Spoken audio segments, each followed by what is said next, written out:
Hey guys, what's up? In this video, I'll talk about 5 things you need for your podiatry rotation in the clinics.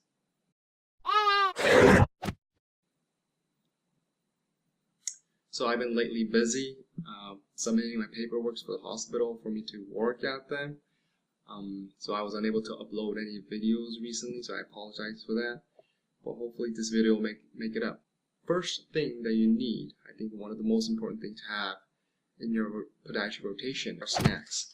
You need to carry these guys in your pocket, generally most of the time if you can, when you're rotating through, because sometimes you don't even get lunch breaks, and once you get tired, your performance and efficiency drops, and you might make mistakes, and you might get yelled at, and you might lose a chance to get into any residency, and then you might be poor. So that's bad. Let's believe that. So carry these guys. I like to carry protein bars. I bought a whole bunch of them because they're really cheap. Because they're about to expire in November, so I just bought them for like 50 cents per bar, which was super cheap. But I'm starting to regret it because I bought 100 of them, so I gotta eat a lot of those protein bars. But I think I could do it. But yeah, like nuts and healthy like animal crackers, maybe they're good to go. So yeah, that's one of the 5 things that's pretty important to carry in your white coat during your rotation. Now the second item that you need to have are tools. For podiatry, there are generally like nail clippers, but also just generally speaking, you should carry your general tools like tweezers, hemostat, or sometimes tools that are needed for your neurological physical examination, including neurological examinations such as these monofilament, neurological hammers, and these vibratory forks. Especially, I'm starting at local clinic kind of setting, so I'll be seeing a lot of diabetic patients. So I need to test their neurological health. So I'll be doing protective and epicritic sensation using these monofilament, deep tendon reflex using the hammer, and the vibratory sensors with a fork. So yeah, so depending on where you're actually rotating, you may need more specific tools, but you also need those tool bags where you have your stethoscope, hemostat, like I said, tweezer, scalpel handle, blade handle, and such. And yeah, so just be prepared for anything that can arise, because when doctor ask for help, and if you're ready and you're good to go with all the tools, and you could jump in and gain an actual valuable experience. So you don't want to miss any chance of that. So always carry your tools.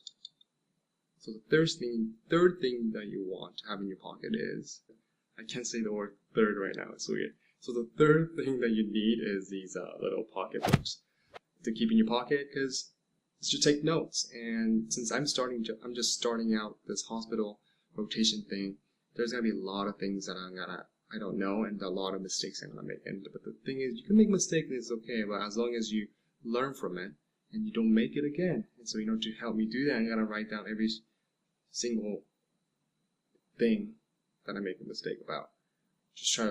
I'm gonna be a sponge basically, learn as much as I can, just observe much as I can, and just write it down. And also patient history,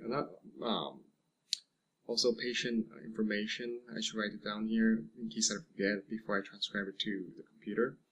So this will come in handy. So remember to take a note, to jot down things that you learned that day, so that you can look back and you don't make that, you improve on those things. So that's the main goal of this notepad. Fits right into this white coat, so it's really handy. Alright, so that's the third thing that you want in your pocket. So the fourth thing that you want in your pocket is this trauma scissors or bandage scissors. I think this is a bandage scissors because there's a little nose there. But you want these because in hospital settings and in clinics, there are a lot of things that needs to be cut, like bandages and bandages, a lot of bandages I heard. Because that's what, especially with diabetic care, and then ulcers treatment and stuff like that, there are a lot of patients that come into the clinic or hospital to get their bandage replaced. So if you have these, you could jump in and kind of help treat those patients, and at the same time you will learn a valuable experience on how to treat a patient. And since I'm just starting out, I want to do everything, and I don't want to miss an opportunity. So make sure you guys have the advantages. Yeah, good. So the fifth thing that you need to have before the rotation starts, this, I think, is one of the most important thing, is sleep. Right now it's about 11 p.m. I have to wake up around 5:30ish. But I still didn't take a shower, so I don't know when I'm gonna go to bed, but I need to go to bed soon. I reviewed my old lectures and stuff like that in terms of taking history and physical. I memorized all the mnemonics. I went over the general neurological, musculoskeletal, vascular examination. There's one more, but yeah, just to be ready for it, I also practice my suturing. It's amazing when you're practicing certain things in past. You know it really well. You remember knowing it really well, but then you do it right now. A couple of months later on, you forget it, and that's just human nature. So I practice suturing, simple suturing, running lock suturing, vertical box, horizontal box. I don't know if they're gonna ask me to do suturing because I'm the first greenhorn. I'm the newbie in the hospital setting, so they may not. But it's all about anticipating the unexpected, right? So hopefully I get to do some suturing. I want to show off my skill.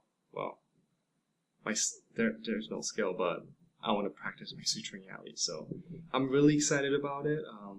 Can't wait to help some people. I mean, I just feel like, I've been working so hard for the last 2 years, just stuck with bugs, and then now it's time to show how much I really know.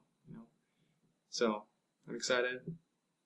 Thank you for watching, and if you guys like to see more videos, please remember to subscribe and support me. Alright, thanks guys.